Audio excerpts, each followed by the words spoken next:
sect versus cult. So a sect is a movement within an established religion, maybe like a splinter movement. And typically, to use sociology of religion terminology, it is trying to increase tension. That is, you want to have like fundamentalism, like Islamic fundamentalism or something like that. You want to make it clear that you're not just like going along with the world. You're something different. You have a spiritual mission. It separates you. It creates tension from the culture, right? And an established religion starts to get too comfortable, too, fitting in too nicely with everything. And so a sect would be, in the Greco-Roman paganism that dominates at this time, a sect would have been like, hey, we need to return to the gods, we have forgotten Zeus, we need to get back to the temple, and we need to really pay him honor. You guys are treating the gods disrespectfully. You're not giving them their due. We need to be like fundamentalist pagans, right? I don't know that there was ever such movements, but that would be a sect. So it'd be just like a sect of paganism. Paganism is the reigning paradigm, and this is just sort of a little bit of a tweak within the reigning paradigm. Okay. A cult, on the other hand, is a new religion, or you could say a new paradigm, a new culture, a new set of ideas.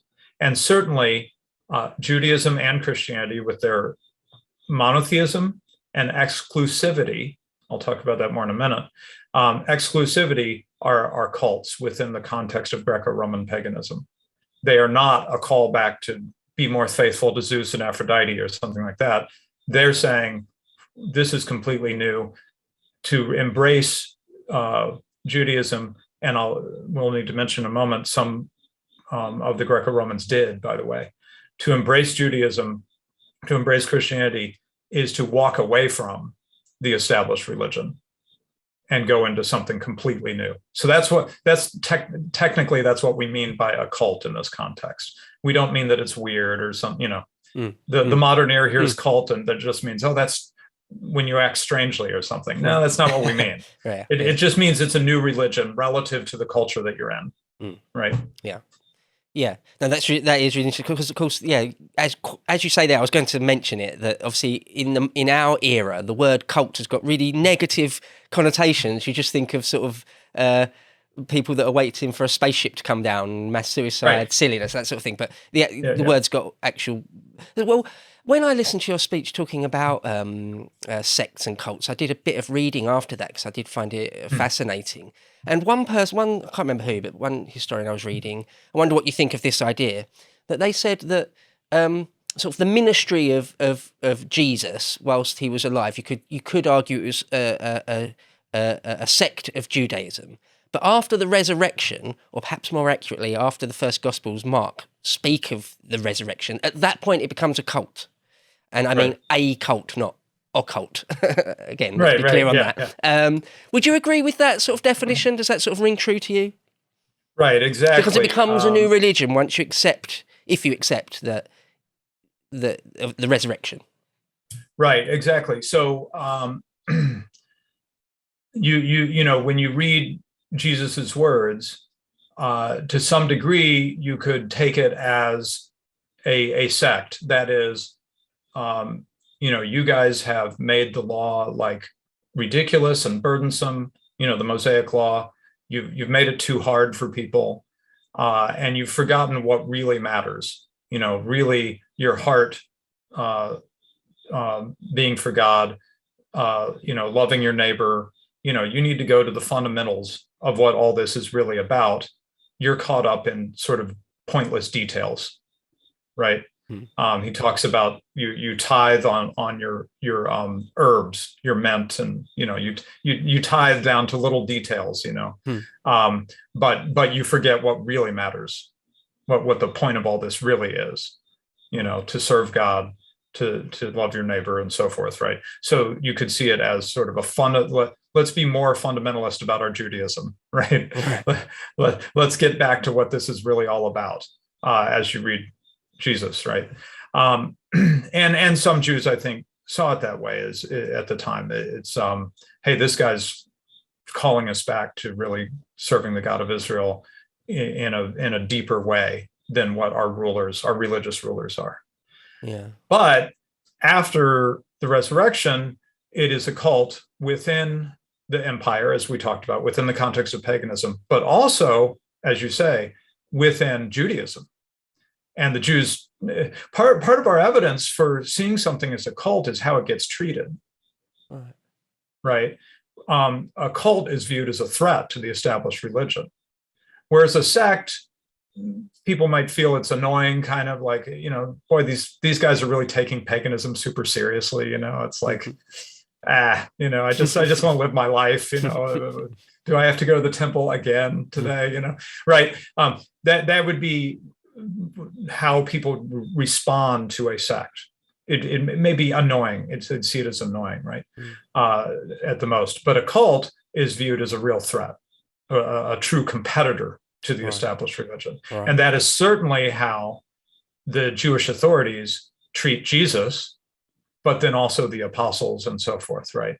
They are looking to stamp this thing out. They execute people when they can get away with it. The Roman Empire doesn't allow them technically to execute, but they either do it through the Romans or they kind of just sneakily stone someone and say, oh, the mob, what could we do, right? But the point is, they are viewing the early Christians as a competitor to the religious authorities in Jerusalem, right. The established authorities of Judaism. Yeah. I once heard a Christian detractor, well, it was Christopher Hitchens. I once heard him describe Christ as something like a rogue rabbi. I mean, what do you think of that? I've always really wanted to ask someone who really knows their onions about early Christianity what they think of that, whether that's really far off the mark or actually, accurate. What do you think? An apocalyptic rogue rabbi. Right. So I think actually C.S. Lewis gave us the best way of thinking about this, where he said that sort of view is absurd. And also he would put into that bucket of absurd views of Jesus that he was just sort of, he wasn't what he claimed to be, but he was like a nice guy who told you to be nice to people and stuff like that. That is an insane view of Jesus from the point of view of Judaism, because Jesus clearly claims to be God. And in Judaism, well, he's either right or he is nuts. Right. Yeah. He's a heretic. He's or an insane person or something. Like somebody who says they're Napoleon or something like that. Right. He's like a loony. Yeah. He absolutely says he's God, and anyone who's steeped in the Old Testament can't miss it, because he says things like, "Before Abraham was, I am." What does "I am" mean? When God talks to Moses and tells him that he's going to have him get the Jews out of Egypt, the Exodus and all that. And Moses says, "Who should I call? What should I call you? What's your name? How do I refer to you?"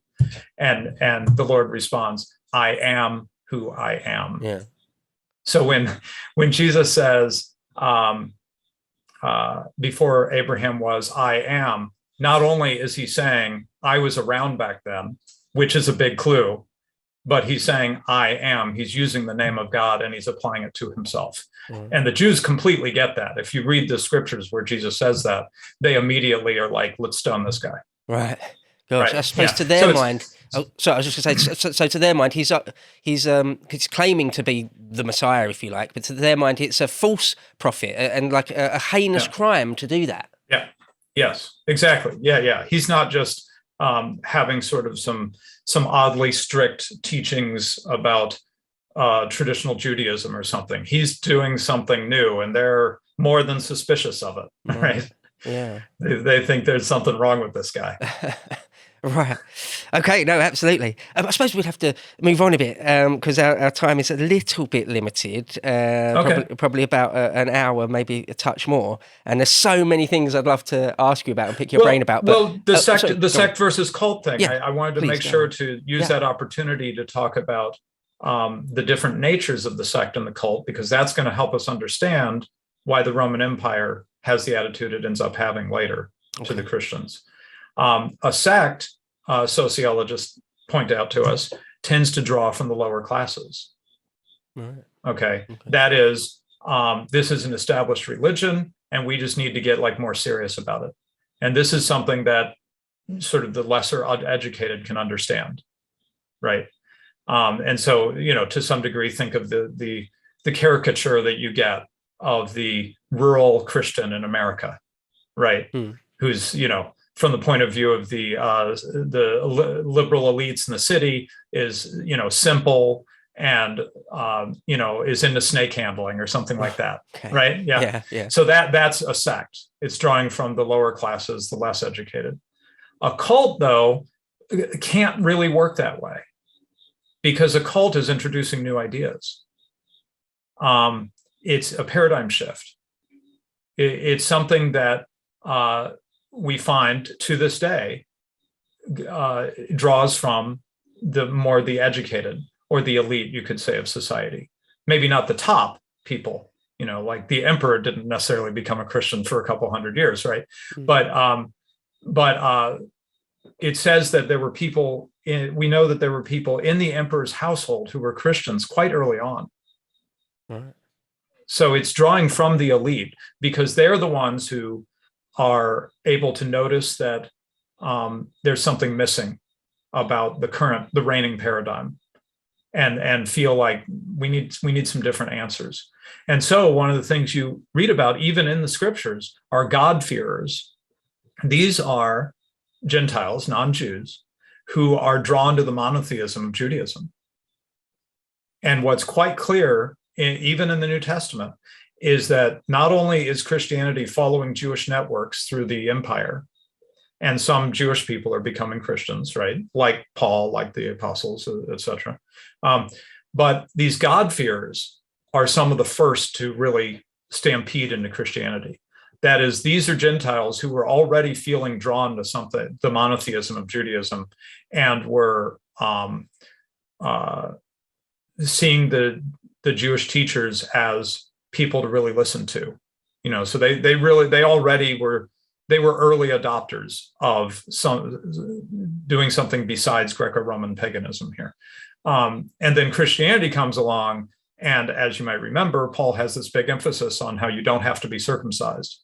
Basically, you don't have to become a Jew to be a Christian. Mm-hmm. And now these God-fearers are like, oh, okay, I can have the monotheism that was drawing me and feels like sort of a better answer than Greco-Roman paganism, but I can not have to become a Jew ethnically or whatever, what I mean? Yeah. Like become part of that people, right? I can still be a Greek or a Roman, but also be a Christian at the same time. Right. So Christianity really offers them a great deal, you might say.